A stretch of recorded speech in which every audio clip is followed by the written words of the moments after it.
સુરેન્દ્રનગરના લીંબડી વિધાનસભા બેઠક હેઠળ આવતા લીંબડી, ચુડા અને સાયલા તાલુકાઓ માટે ભાજપ દ્વારા ઉમેદવારોની પસંદગી પ્રક્રિયાના ભાગરૂપે સેન્સ બેઠક યોજાઈ હતી, જેમાં ભાજપના નિરીક્ષકો દ્વારા સ્થાનિક અને કાર્યકરો આગેવાનોમાં મિજાજ પારખવામાં આવેલો જોવા મળી રહ્યો હતો.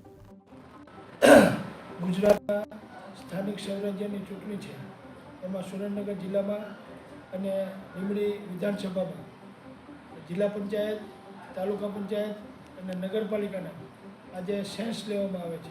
અને સેન્સ લેવા માટે 3 પ્રદેશમાંથી વ્યક્તિ આવ્યા છે, આગેવાનો આવ્યા છે. અને એ અત્યારે લીંબડી ગ્રામ્યનો સેન્સ લેવાય છે, ત્યાર પછી ચુડાનો સેન્સ લેવાશે, ચુડા ગ્રામ્ય, ત્યાર પછી સાયલા ગ્રામ્યનો સેન્સ લેવાશે અને લીંબડી શહેરના નગરપાલિકાનો પણ સેન્સ લેવાશે.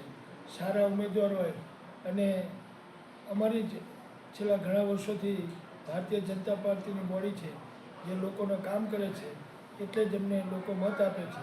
આ વખતે પણ બધી તાલુકા પંચાયત, જિલ્લા પંચાયત અને નગરપાલિકા આ બધું જ આ વખતે અમારું જ ફરીને આવવાનું છે.